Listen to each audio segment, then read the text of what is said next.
Welcome to Fort Worth 148's podcast, where we meet to discuss Masonic topics and strive to build value in the brotherhood.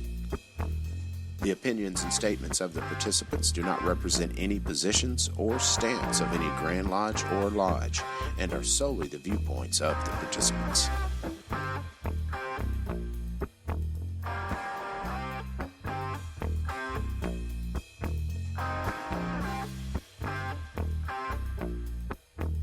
Hello, brethren. Welcome to the latest episode of the Fort Worth Masonic podcast.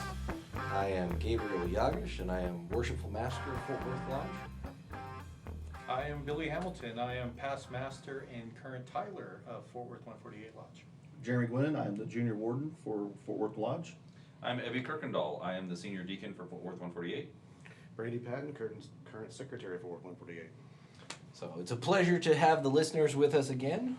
This is going to be one of our Quarryman's Roundtable episodes where we discuss discussion questions and just toss them around the table and see what our answers are. Most of these are sourced from reddit.com/r/Freemasonry, and I consider them fair game. Some of them will be from Facebook. Some of them will be from personal interactions we've had with folks, whether they be Masons or non-Masons. And so we'll kick it off with a question about the entered apprentice degree. This was posted by VVV Porcupine, and it is, just had my first degree with another brother at AF and AM of Camanillo, number 19 here in Washington. It's truly the greatest honor of my life to be a brother Mason, and it was a wonderful experience. I'm curious about reading material or biblical passages that have been significant on your Masonic journey relating to the degree, so relating to the entered apprentice degree. Obviously, Psalms 133, behold how good and pleasant it is kind of our starter, but what are some maybe readings or reading material or biblical passages that you guys find that is useful, relevant, and beneficial for entered apprentice Masons to be reading, I guess scripturally? What do you guys think? Book of Ruth, pretty relevant, at least in Texas. Yeah, Book of Ruth, right? That's a good start. I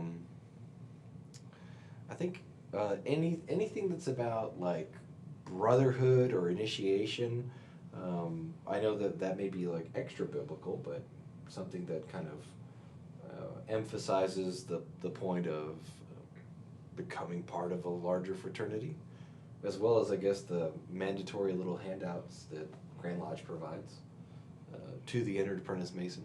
I also think the anointing of Aaron is probably pretty relevant, at least in the Texas version of That's stuff. right. That's right. That whole how it's in. All right, this is the biblical scholar is failing me right now. Isn't that in? Wouldn't that be in Deuteronomy? Deuteronomy, yeah. Yeah, I think Deuteronomy, and then it's not. I don't think it's in Exodus. I think it has to be in Deuteronomy. yeah. Because Comment down below, all you biblical scholars out there who have a Bible in front of you. Tell us where that is, because I believe it's in Deuteronomy. Yeah, because that's after they're out of the wilderness, right? So Yes, that's whenever Moses has been set aside and they're having to get more priests, because Aaron is the next in line. that's right. Or would that have been Samuel? Oh my gosh, now I feel like an idiot. I'm Evie, glad my Old Testament teacher isn't in listening to this podcast. For our listeners, Evie, what are you currently majoring in? I am in seminary. And I can't even tell you where Aaron's anointing is. I'm failing the God test. So Actually, though, the book of Exodus, though, because doesn't that talk about the tabernacle in the wilderness, which is actually part of the catechism? right, that's Absolutely. the book of Exodus would be great to read about, but just on the sheer description of, hey, this is the setup they had before the temple. And Right. I mean, think about it, they're traveling from the west to the east. Hey. From the west west to the east. That's right, because they're leaving Egypt. And they're right? going to the promised lands, They're going to the promised lands. even though they take a slight detour, so. Yeah, no kidding. What is it like if you pull it up on Google Maps? The journey walking is only like 7 days or something like that. Right. They got lost for 40 years. Yeah. It's like, guys, y'all need MapQuest or something. Even though I do have to say, being there, I would not want to walk it. Yeah, no, probably not. 2 or 3 days in, I'd be dead. It'd just be like water. Well, that's why they had manna from heaven. Yeah. So I think that like the Book of Exodus for the narrative for the narrative of the tabernacle in the wilderness, and Deuteronomy for the anointing of Aaron, right? And that's what that Bible passage describes, right? That you hear during the entered apprentice degree. You know, the oil that ran down upon the beard, even Aaron's beard that went down to the skirts of his garments. That's what they did with high priests when they anointed him. So, I guess that would be something to look into as well. So lots of Old Testament stuff, right? And I'm wondering, maybe some of the stuff from Matthew.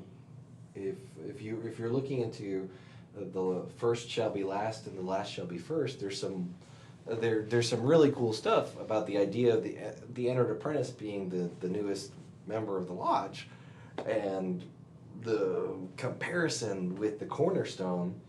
But if you think about it, as the newest entered apprentice, he's the last member of the lodge, or the newest member of the lodge, and a cornerstone would be the first stone of the building. So there's a illusion there. The first shall be last, and the last shall be first. So the book of Matthew, and the story of everybody being paid 1 penny would probably be very worthwhile to look into as well. And if you wanted to get into the New Testament stories, I think the parable of the vineyard, where the vineyard owner hires workers throughout the day, that would be a very relevant parable for entered apprentices. Yeah, and then all the Brother Mark masters listening to this are going, I know about this. So let's see. And I guess Genesis too, right? Like, or not Genesis, comma 2 TOO. Yeah, Genesis also, because that's one of the most fundamental Bible passages you're gonna hear in any Masonic degree.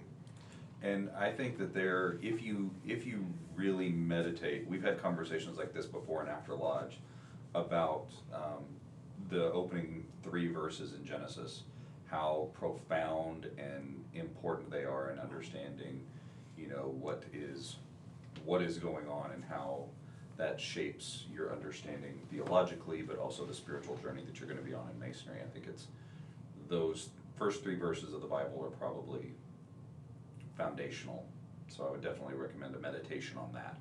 Yep. And then also, I guess the parallel to the Old Testament Genesis, John book 1 verses 1 through 5, right, which is the basically him retelling the first few passages of Genesis, but with an emphasis on from a Christian perspective, Christ, and then from a broader, more ecumenical perspective, light or enlightenment and whatnot. So I don't know. I think we've seen some good resources here. So go read all of those things. Here's a good question, and it's a tough one, right? This is submitted by @alas657, and it's titled "Whispering Good Counsel?" I am extremely new in my journey, raised just a few short months ago. I am an active member of my lodge and loving every aspect of it thus far. I did have some red flags come up the other evening, and am unsure of how to handle it. We have a brother that recently turned in a categorical lecture. He did a pretty good job, but his mannerisms concerned me. Having been through a great deal of vocational training on the subject, I recognized what would be considered indicators of methamphetamine usage.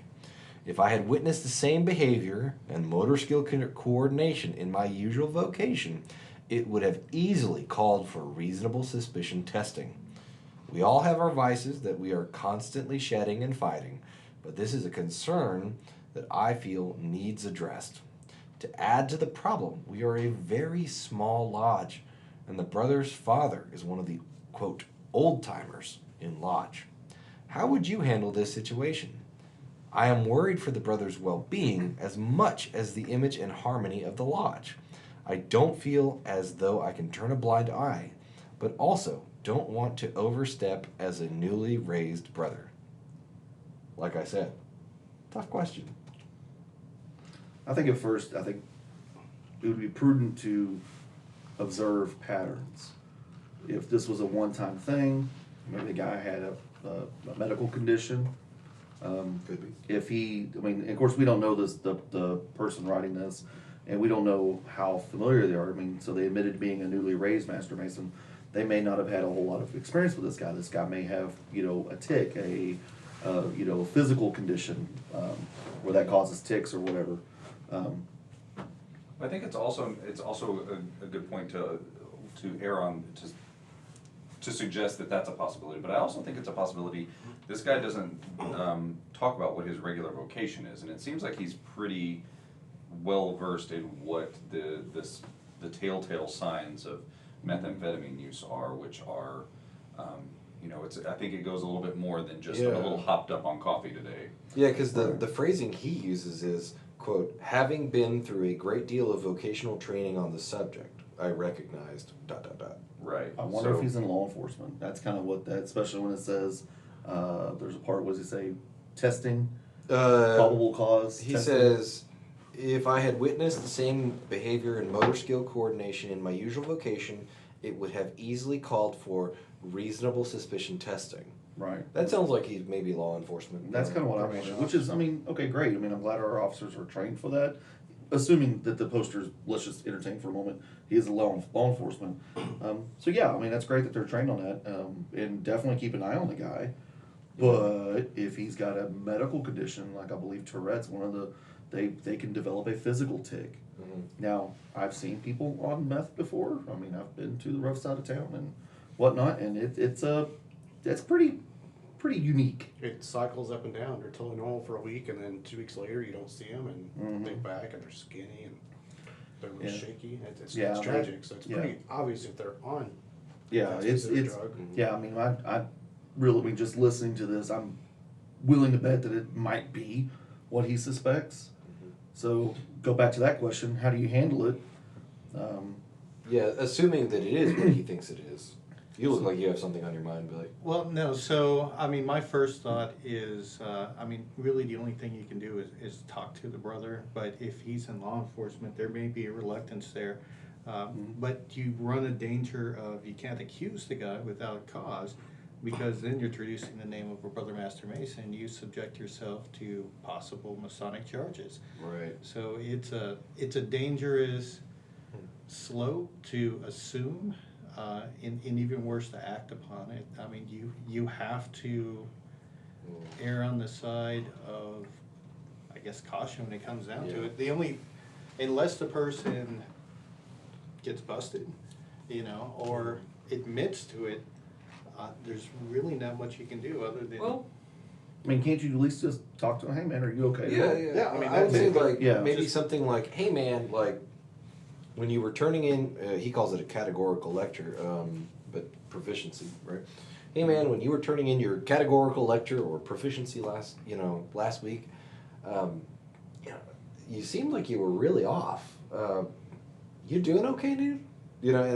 I feel like that's a good way to kind of, cast the net without, one, freaking him out too much, and then two, without accusing him of anything. Because it could have been that, right. Hey, maybe he has some sort of condition and he had a really bad spell, and maybe he does need some sort of help in that, he needs to be more regular about taking his meds or whatever, or it just may be that he's doing a crap load of meth before lodge. I don't know. Well, so, I mean, yeah, it definitely needs to be addressed. I mean, but, yeah, you have to be very general about it. And maybe the best solution here, especially if the poster is in law enforcement, is, you know, if his father is an old member of the lodge, just Maybe say, talk to hey, his dad, yeah. you know, I saw, you know, young whoever, you know, is he doing all right?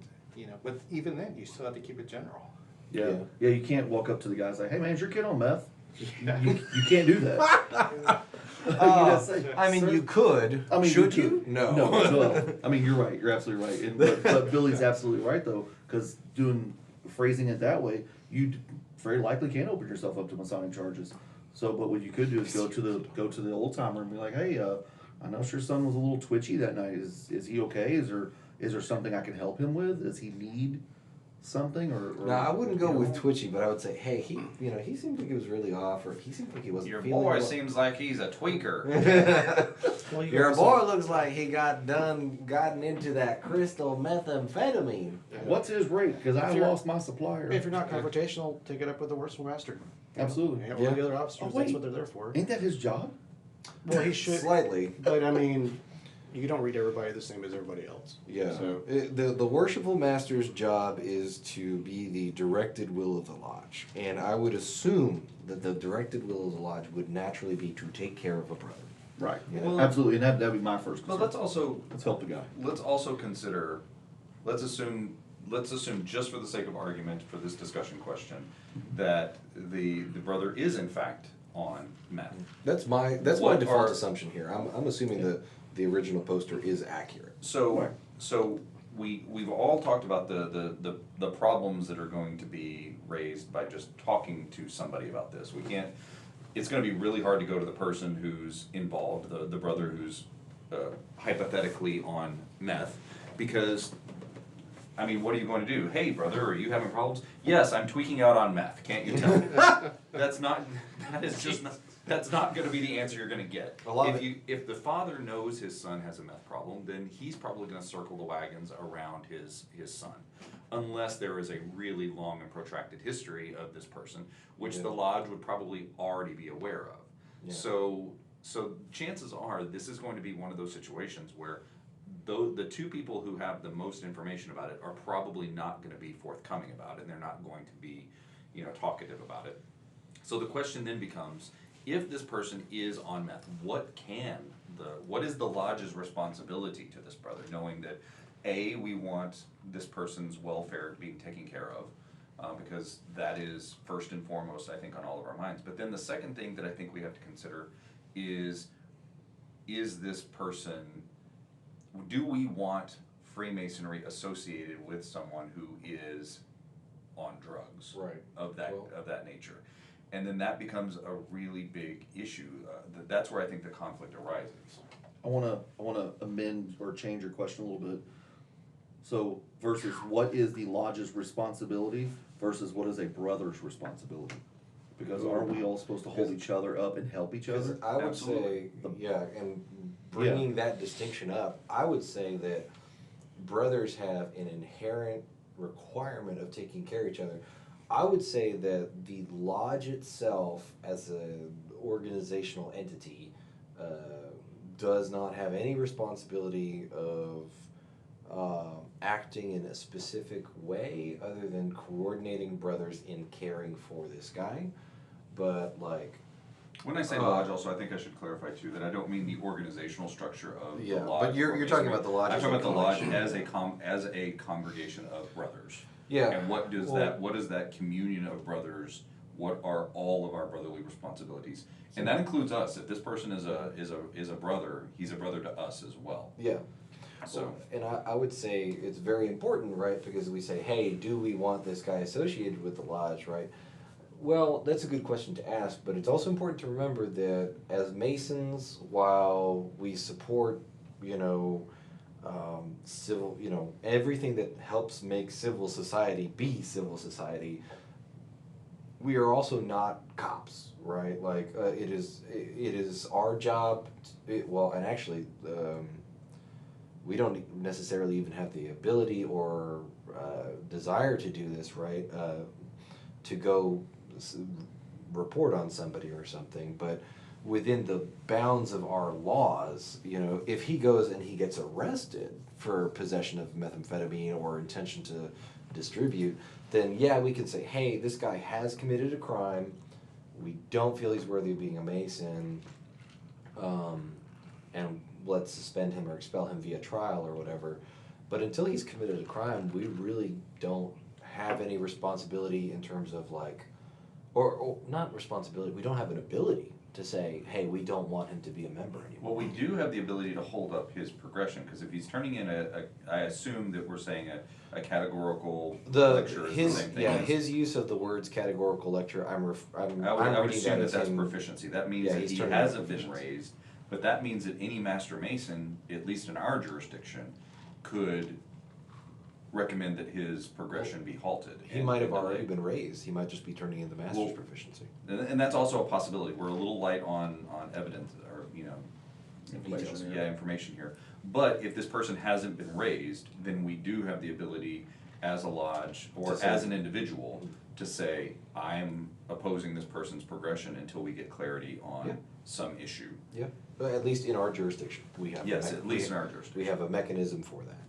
Well, I guess in what if we did a hypothetical here, what if it wasn't methamphetamine? What if it was something that was more socially acceptable, like a brother who was suspected of being an alcoholic, right? I mean, would that change our response any? Because I feel like we should approach it in the same manner, right? With the same level of concern for the brother. Yeah.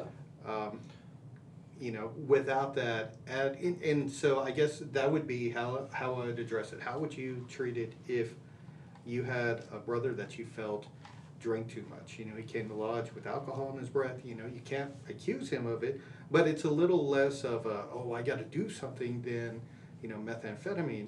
But I think it should be the same kind of response that you would give. So, I agree with that position, because I mean, I think as brothers, we're supposed to hold each other up and hold each other accountable. So yeah, so let's run with that idea for a minute. What if we did have a functioning alcoholic, and you know, if they're functioning and they're not, you know, missing, like let's say they're still paying their rent and they're still, you know, paying their child support or whatever, you know, and all their needs are being, you know, met, but yet they drink excessively.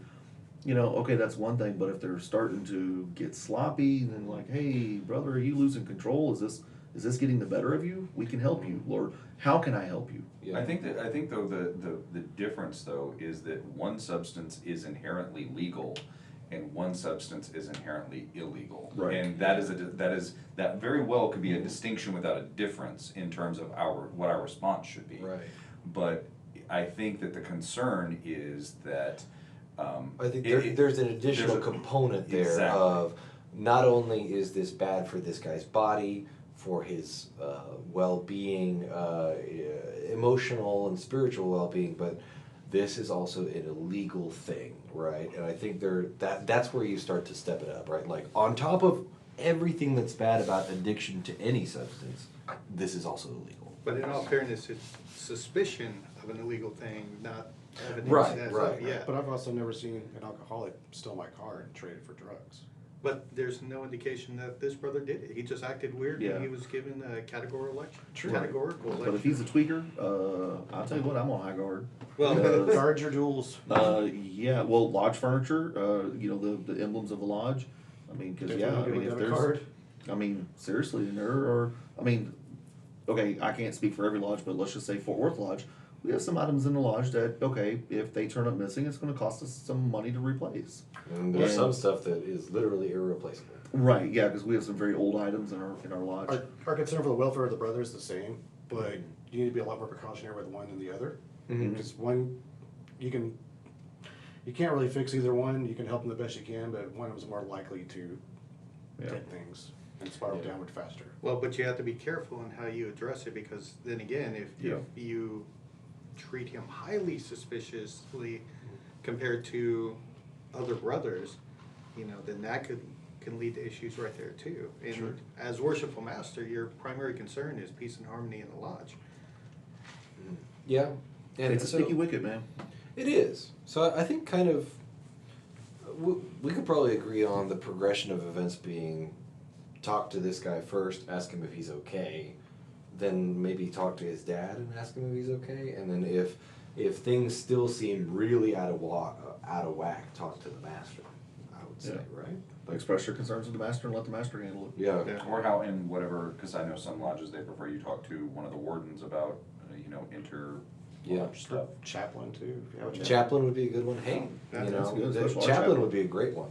Especially You know? our chaplain, he's wonderful. I think there's a particular sentence, before we move on from this one, there's a particular sentence that I feel kind of strongly about, actually, right? It's the last sentence. It says, I don't feel as though I can turn a blind eye, but also don't want to overstep as a newly raised brother. And regardless of all the other discussion that we've had, which is all valid and important, right? That specific sentence, I don't want to overstep as a newly raised brother, my response to that is, everyone has stop work authority, right? Like, that's I don't know how many industries you hear that slogan, right? But everyone has stop work authority. When I was working in the oil field, that was something that they drilled into our head. It doesn't matter if you're an intern out there, with a, clipboard and a too clean hard hat, or you're the roughneck who's been out there for 30 years and is missing a couple fingertips. Everyone has stop work authority. You see something weird, you don't have, there's nobody that doesn't have a right to say, hey, this doesn't seem right. Well, Even the janitor. correct, in an appropriate way, and I think this brother's display of caution is appropriate, and if someone came to me with this issue, I would say, you need to talk to your mentor in the lodge, or worshipful master, or chaplain is actually one I wouldn't have considered, but yeah, that's a great idea there. Your chaplain is, in most lodges, your chaplain is usually going to be like one of your most tenured past masters, so he would have a lot of knowledge of the lodge and who's in it and stuff.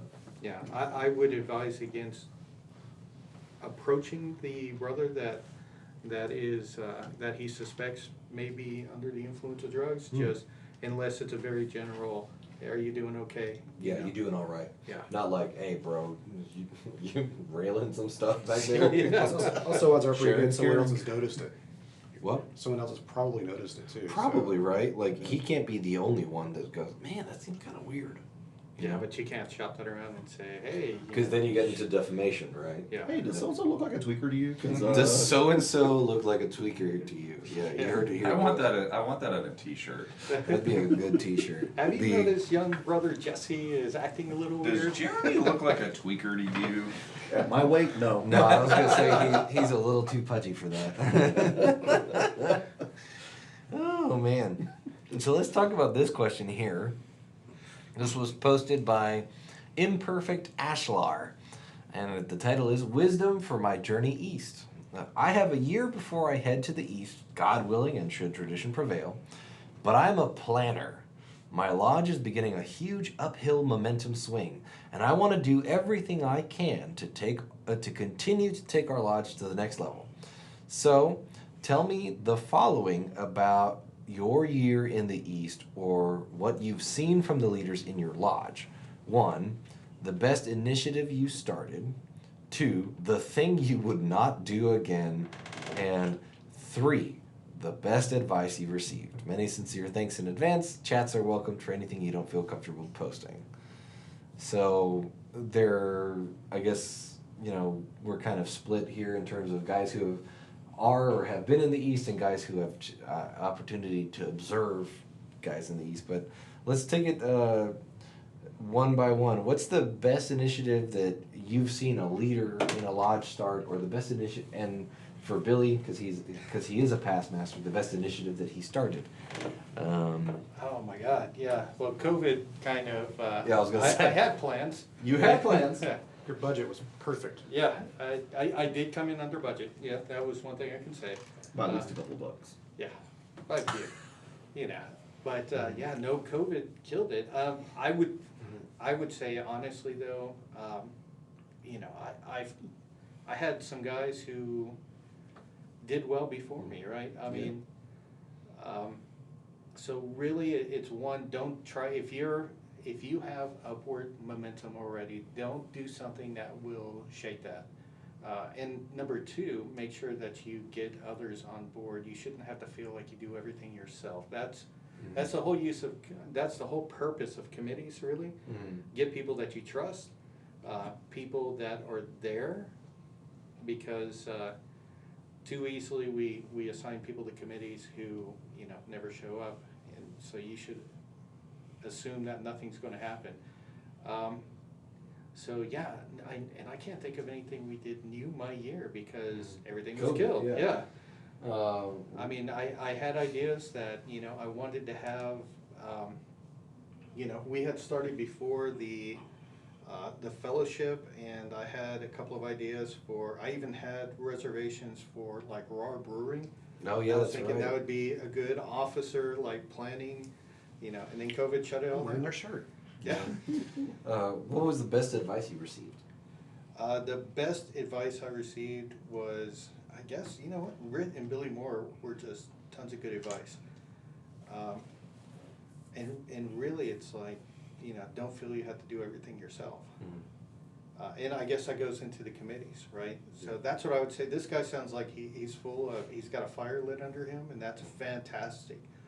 But the best thing you can do is really get other people involved and let them have authority to make decisions. It's too easy to be too controlling, to be too domineering, and unfortunately, sometimes when you take that approach, there's a huge backlash against it. Yeah. So that's the easiest way to kill momentum, is to try and keep things under your control. Yeah. So don't be afraid to let go. Yeah.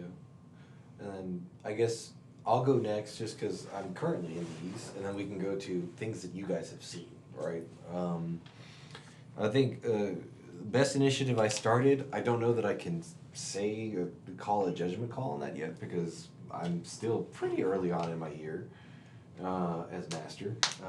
Although I would say that there's a lot of excitement from the coin. We're working on a lodge coin, and a lot of guys seem to be really excited about it, which we're really happy about. And then we have gotten really good about having a social hour after lodge.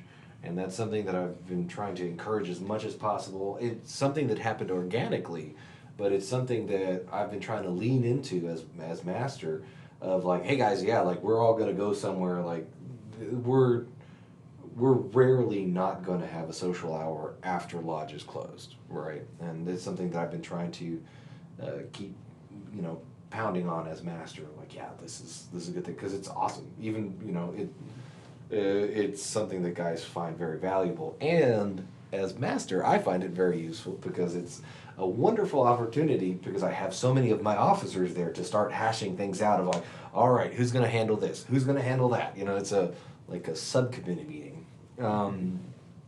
Thing I would not do again, there's one thing that I can think of from this year.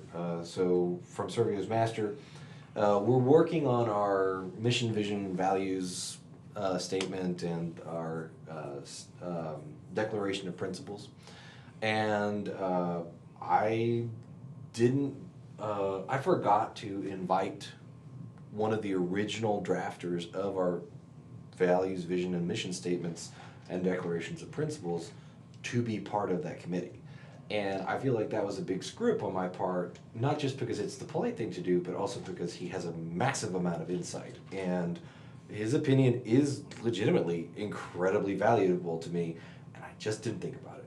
And so I think one of the things that my takeaway from that experience was really, make sure you've got everybody on your committee that you want for a project, and make sure that people actively know that they can be on this committee or have an ability to express interest on it. Because you might end up with somebody that you could have really used their input and you didn't think about it. So that's my takeaway from that one. From the year that I served in the East at Texas Chapter and Texas Council, I would definitely echo what Billy said, don't try to do everything yourself. I took on a huge workload for myself when I was presiding in the York Rite, and I didn't have to do that, and I would have survived way better if I delegated more. But I was also brand new to the East, and that was my learning curve there. Best advice I received was definitely kind of twofold. One is praise heavily, often, and publicly, right? If you've got an officer that did a good job at something, praise him. Don't just like praise him for the sake of praising him, right? Like, be genuine in the praise that you give members of your lodge and officers that are doing a good job. You have to genuinely feel the sentiments you're expressing, but also make sure to express them. Don't just be like, oh yeah, great job, man, like that's it, and then just leave it lying there. Like, praise them publicly in front of the lodge, and be good about it, because you want to encourage guys to know, hey, we're gonna recognize that this was great work, we should all be happy with this, and and I as master am particularly thankful, right? So that's a big one. And then the other one is something that I say all the time that I picked up from another brother is, if you're not having fun, you're doing it wrong. Because while there are many aspects, this is still a mystical institution with very wise esoteric truths, and there's a lot of incredible, valuable spiritual development to be done in this organization. But if it's not worth your time and you are not enjoying yourself, something is wrong. And so if you're not having fun, you're doing it wrong. That's not necessarily a character judgment, it's a indication that something somewhere needs to change. So I would say, for you guys that haven't been in the East yet, what would you say that you've seen in the East that you liked, that you wouldn't do based off of your observations? Well, Gabe, I want to give you some feedback. So for our listeners, and I want to share a story that's happened actually last week. So we had a death in our Masonic family, very unexpected, and it was after the lodge fellowship meeting that Gabe decided to send flowers and food to the family. And one of our stewards was there, and he's a new Master Mason and very excited. He's very, very wanting to help and everything, and so he was on the ball. That next day we got everything ordered, and Gabe sent me a text saying, hey, make sure you tell him good job. So I actually took a screenshot of that and forwarded that picture to him, and he was very grateful. Yeah. And that just kind of that positive reassurance. So that's something that I've seen masters do that is great, because especially newly minted Master Masons love positive feedback. Everybody loves positive feedback. Everyone loves positive feedback. So that's something great I've seen you do. I would say, in terms of what I have seen that I would like to see change, is I feel like sometimes, and in some lodges, and over the course of some years, and there's a lack of continuity between the person in the East, the person in the West, and the person in the South. Oh yeah. And those three people, it almost seems like that every year somebody comes into the East, every once in a while, and they have a solo agenda. That they look like, it seems like that their year in the East is in a vacuum. And that can't be the case. And I think that that's the place where a lot of lodges and a lot of lines of leadership get really fouled up. Because there has to be, you sitting in the East has to connect to Jeremy, who's junior warden. Yeah. Those two, your years have to connect in some way. And Yeah. you have to have a sense of continuity with what Jeremy's plans are. I mean, he should be thinking about obviously what he's going to be doing when he gets to the East, and he should be communicating those things with his senior warden and his master of the lodge right now, and that should be a continuous conversation, so that when he gets in the East, there is continuity between what you've been doing this year and what he's going to be doing and inheriting his year. Yeah. I think that is something that a lot of lodges don't always consider. And that's not to say that Fort Worth 148 has been Well, but we have experienced that. right? Like I think every lodge will have experienced that at some something point. that Billy brought up was if you have really strong momentum, you know, the phrase the brother uses here is uphill momentum, but you know, momentum of any kind, right? If you have really strong momentum, don't try, you know, don't rock the boat, but don't screw it up, right? Like, Well, and I think that goes to having a very clear sense of where that momentum is coming from. Yeah. And in most cases, in my view, it certainly can't hurt, but I would say that it is probably because several people in line have had a very clear vision, have a very clear shared vision, and are all guiding the lodge in a very similar trajectory that is successful. And so I would just say to this person, be aware of what got you the momentum that you have, either positive or negative, and run with it in an appropriate way. Don't be the person that gets in the way. I would say positively, one of the things that I have seen that is very powerful for masters of a lodge, and I've seen it in our lodge, is a very strong sense of vision of the big picture. That there is a big picture in Masonry that needs to be seen of a lodge's organization and how it works and what is drawing people in and is what is pushing people away. And the master of the lodge, while they definitely, every master has their own agenda and wants to enact certain protocols and programs and things of that nature. I think that they also have to have the humility to step back and see outside of their personal agenda and see the big picture of how the lodge is operating. Yeah. And that's not always easy to do, because they have to be willing to set aside. I mean, I think of Billy's year, it was completely wrecked by COVID.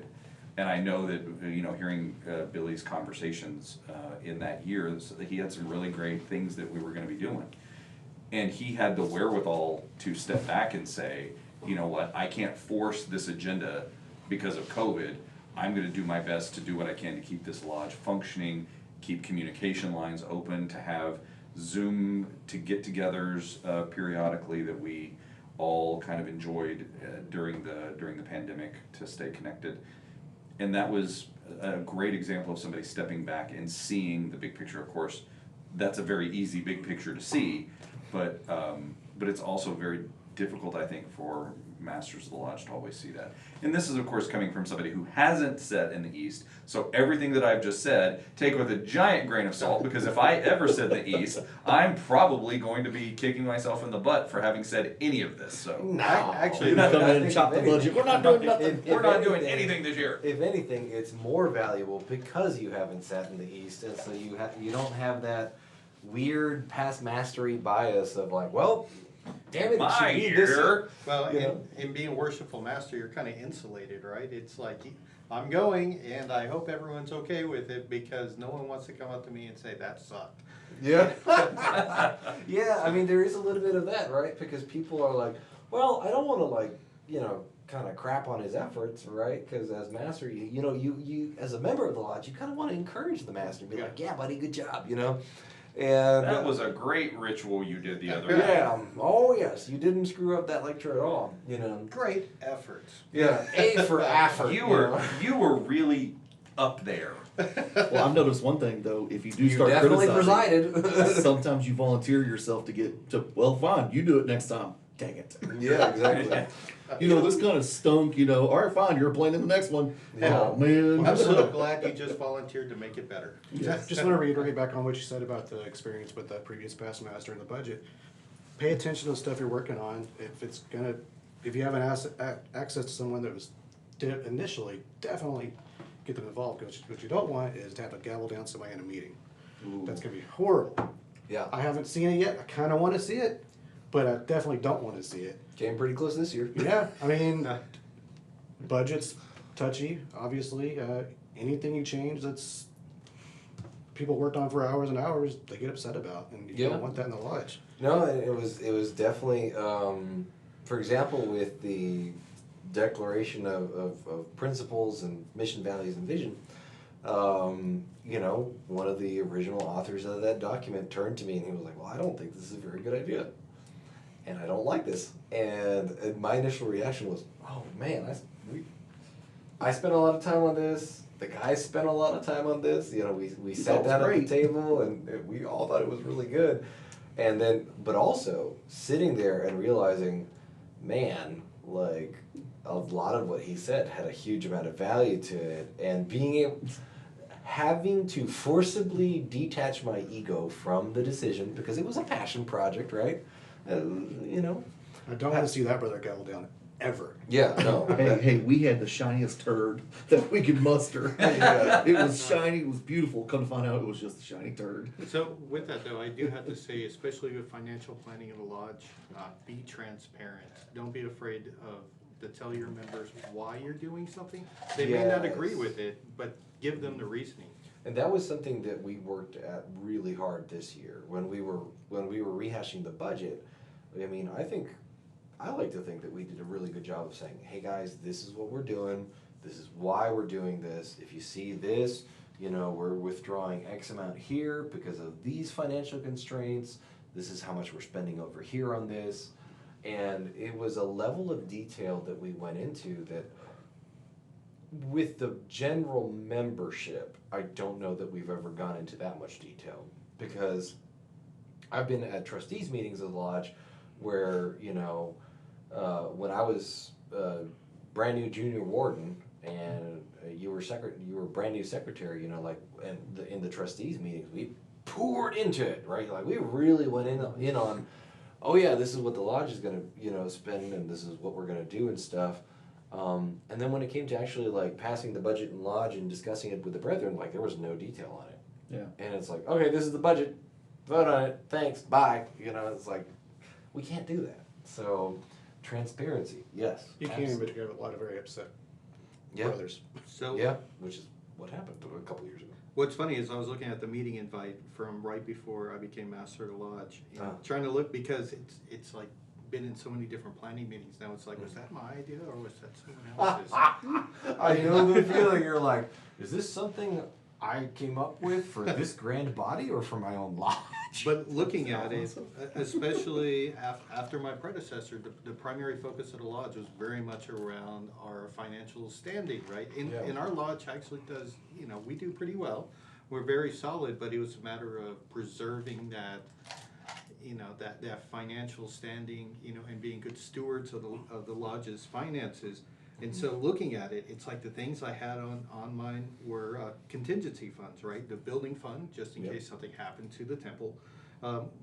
And because COVID was just starting, I had proposed a brother-to-brother fund where we allocated some money to buy basic supplies for people, especially because, you know, like masks and toilet paper were running out.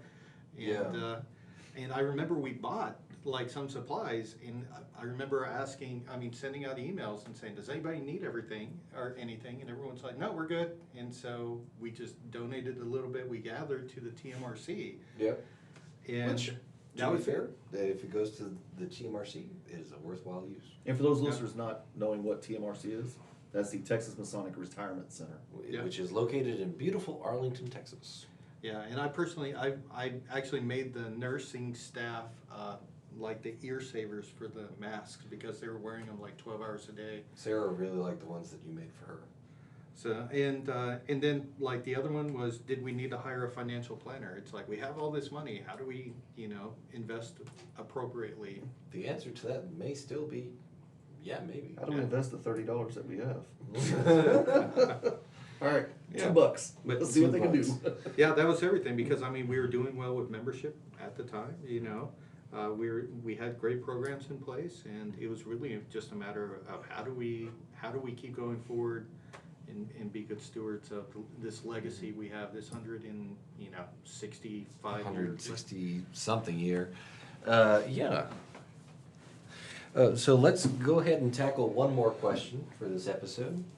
And it's not so much a question as it is a opportunity for us to discuss what we would maybe say to this guy, or, you know, what we could do. The title of the post is "Bye, Brothers," posted by Joey K. Hurst. I'm hanging it up, and soon will no longer be a brother. After a lot of debate, I've come to realize the hard fact that I will not be able to learn the catechisms to advance. My brain just doesn't work in that way. Never has. Something that's taken me over 10 years to talk myself into joining, gone in a matter of months. What do you say to this guy? Horse feathers, you can learn it. So I will say even worse, that shame on whatever lodge is handling his catechism, because the purpose of a catechism, no one is I think I've heard several people say this, and I hesitate to give credit to any singular person because they're all going to be upset that I didn't give them credit for this, but the purpose of Masonry is not to memorize stuff. Yeah. If the moment you think that Freemasonry is about memorizing things and that's the gateway into your lodge, then your lodge is failing. Your lodge is failing on so many different levels, and I will say that unequivocally. I will say that to the faces of the brothers who make that the threshold by which any member has to walk through. Bingo. Memorizing stuff is not Masonry. Now, are there valuable lessons in the catechism? Absolutely, and I think that they need to be learned. But is there a way for us to get a brother who has a difficult time memorizing stuff? Maybe he just doesn't have a brain that memorizes information well. Maybe he's neurodivergent in some way with ADD, ADHD, dyslexia, any number of other learning disabilities or learning challenges that make it very difficult for someone to memorize it. Should a person like that, who would otherwise be a great brother, a passionate Mason, involved, active, all of those things, should that get in the way of it? And my answer is an emphatic no, and a shame on anyone who makes that the thing that prevents a brother or discourages a brother like this from being in the lodge. Ooh. I'm on a soapbox. Easy That makes talking. me- it makes Easy me talking. so I'm angry. fully with you. It makes me, it actually makes my blood boil Yeah. whenever I hear stories like that, because this is someone who is passionate enough to think about this for 10 years. 10 years. 10 years. And let's assume that he's being completely honest about that. He's been thinking about this for 10 years, wanting to do it for 10 years. He is passionate enough to where he got on a Reddit forum and threw this out there into the internet universe. Which is So- kind of, Like, this is Yeah. not the normal way of doing things. He's obviously, and it seems to me that this is a giant cry out into the void. Why is this happening? yeah. And that's what I'm hearing, is someone who's saying, why is this happening? Why is a catechism the stumbling block to me being an otherwise great Mason? And that's kind of what, this is my big question, is what has him so sorely convinced, right? There's two possibilities here, right? One is he really should talk to the master. Maybe, the first possibility is it's all in his head and he's psyched himself out, and he should really talk to a mentor or the master of the lodge and say, hey, I have some real concerns about my ability to memorize this, and I don't think I can progress in being in Masonry or being a Mason because I don't think I can memorize this, right? Maybe it's all in his head, and maybe he's just psyched himself out and that's it. But then my other question is, this seems like a really strong conviction to jump to after 10 years of pursuing Masonic membership, gone in a matter of months, right?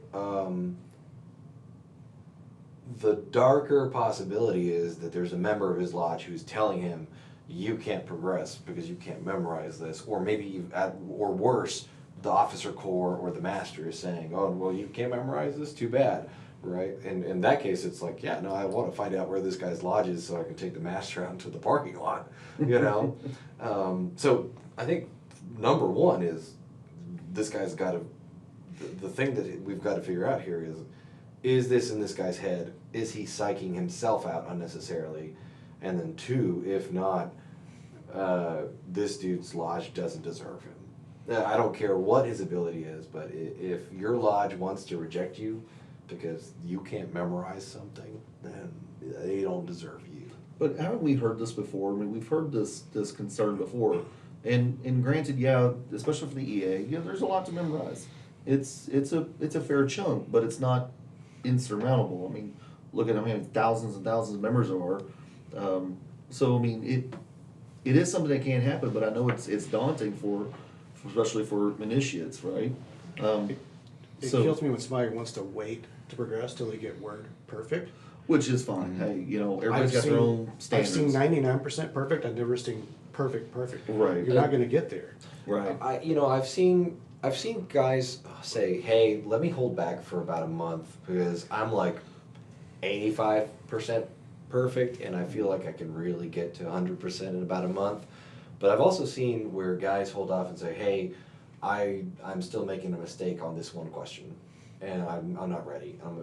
Hey, hold on, like, Yeah. you've been sitting here for like 4 months because you can't get 99.999% perfect. As long as you understand what the questions are asking and what the answers are, and you've got a pretty good grasp of the flow, I don't really care. Is it good? Is it desirable to turn in a perfect proficiency? Yes, that is a desirable thing. We want to know that guys have developed the capacity and ability to deliver ritual. That's a great thing. Is it necessary? No. I kind of set my standards by the Inside Freemasonry on Netflix, Uh-huh. where they're doing the Entered Apprentice, and Uh-huh. he did no prep work whatsoever, and they're literally telling him the answers, and they still advanced him. This is Grand Lodge of England. That's how they did it. Yeah. I mean, that's a minimum standard. But they actually, I don't think the guy tried. I probably wouldn't have done that. But, I mean, we've had very recent experience with someone that did some rough proficiency. But I personally worked with him. I know he knows the work, and he advanced. Yeah. Well, yeah.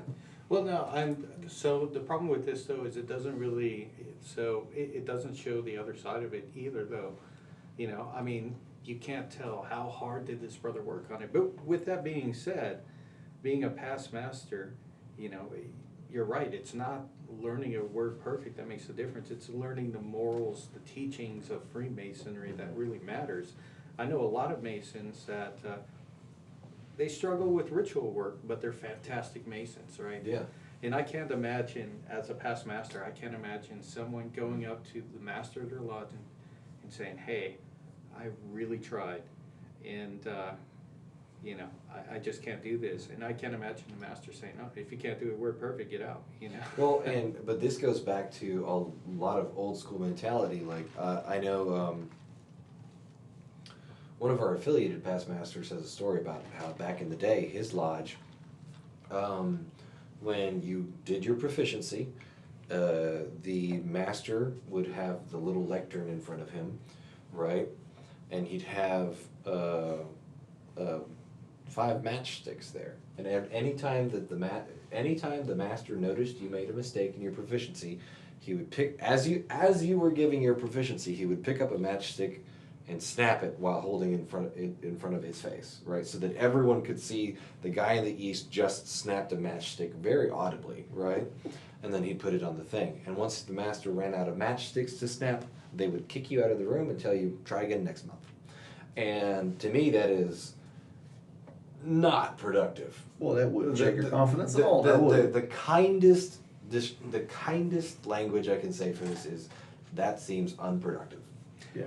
Well, Yeah. and I'm not going to judge another lodge for how they handle their candidate proficiency. I will. I think it's garbage. Thank you, Abby. I think it's garbage. Yes. I respect people who want to take a more noble tact, like Billy here. I realize that he's Heavy coming out he's taking swinging. the high road. I am not going to take the high road. I We're think that the it's low road. I think it's an awful thing to do to people. Yeah, I think that yeah. it's an awful waste of human resources. Yeah.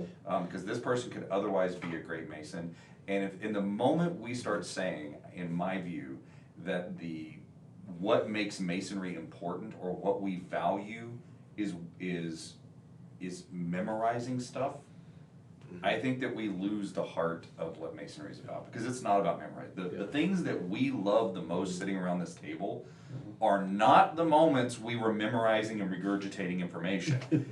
Those were not the great times. I mean, we might have had great opportunities in getting to know somebody and learning the Yeah. catechism. We might have great fellowship opportunities in doing that. But what makes masonry and a magical experience Is not not that. memorizing stuff. Yeah. Well, And if we can get somebody over that hump in whatever obstacles this gentleman is facing, whether it's a neurodivergence or whether it's just mental blocks, or maybe it's the way the lodge is teaching, Nerves. or maybe Or nerves, yeah. maybe he isn't putting forth the effort. Let's also concede that possibility. It's possible that he's not putting in the right amount of effort, right? well, I mean, so what I was gonna say is I'm not gonna judge another lodge for how they judge their candidate proficiency, but I've been in the room when grandmasters have made mistakes. I've been in the room when committee on work people have made mistakes. Letter perfect is not necessary. And I think that that's a very interesting choice of words in a catechism that isn't written down. Yeah. Because there is Yeah. no such thing as perfection, because I guarantee you every member of the Committee on Work is going to have a different opinion about how certain questions are phrased. Yeah. And we've heard those conversations. So the idea that letter perfect and word perfect is a thing, Yeah. in a world where none of it's written down, you can't have that as your How standard. about the answer to the first question at the door? Oh, that's a good one. And I obviously, and this is a non-monitorial portion, so we can't disclose what this is. Right. But for those of you that know what we're talking about, I mean, Jeremy brought up a good one. There's another good one that gets asked to the senior warden, and that is part of the entered apprentice proficiency, where there's a huge argument about whether or not the answer is 2 distinct phrases or 3 distinct phrases, because it's not written down, and the Committee on Work doesn't govern vocal pauses, which would be the equivalent of commas. So therefore, it could be 2 phrases or 3 phrases, depending on how you interpret it. And there's a big argument about that. So yeah, like I think that's totally fair to say, hey, our ritual, point, Eddie. Good you point. know, is there a cipher book that exists out there? Yes. Is it official material of the Grand Lodge of Texas? No. It is not a governing document. And anybody that, goes, well, this is what's in the blue cipher book, well, too bad. That's not a governing document. I don't care.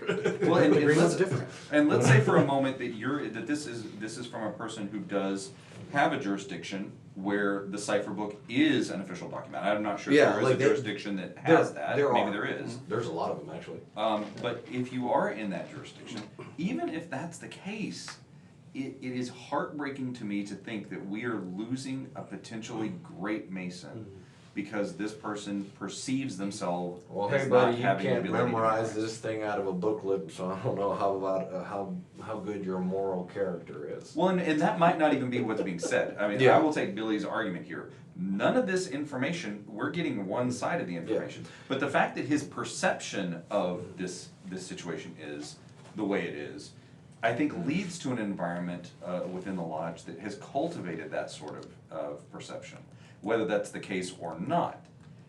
And that is just that's a sad thing for me. Well, and the only reason I'm going with, we don't really know the other side of the story is being a father. I know sometimes, one of my kids can come up to me and say, oh my God, I tried so hard. And it's like, you've been doing it for 10 minutes. Yes, good point. You've made 3 mistakes. That is not enough time to know. Right. Yeah, I get So it. And I totally see your point on that. It may be that he's just not applying himself appropriately. Absolutely. And therein lies the responsibility of the lodge to tell the guy, hey, listen, you need to try harder. But Right. until they tell him that and they leave him in this weird state of despondency, they are failing him. Well, he needs to talk to the master. of He his needs to lodge. talk to the master. He needs to talk to a couple people at least. Yeah. Yeah. Yeah, because memorization doesn't make the Mason. Well, folks, I think we've come up on our time, and that's all for this episode. Before we close out, we'll close with a fraternal quote. This is from David Sarnoff, who was an American businessman and a pioneer of American radio and television. He was the president of the Radio Corporation of America for a long, long time. And the quote is as follows: "Work and live to serve others, to leave the world a little better than you found it, and garner for yourself as much peace of mind as you can. This is happiness." So, If you want to learn more about our lodge or about the podcast, you can find us at fortworthlodge.com or fortworth148.org. Our email address is info148@fortworth148.org. You can learn more about Texas Masonicon at texasmasonicon.com, and more details will be forthcoming on that event in 2022. And yeah, that's about it for this episode. So this is Gabe Yagish signing off. This is Billy Hamilton signing off. Jeremy Gwynn signing off. Evie Kirkendall signing off. We're gonna do that and sign off.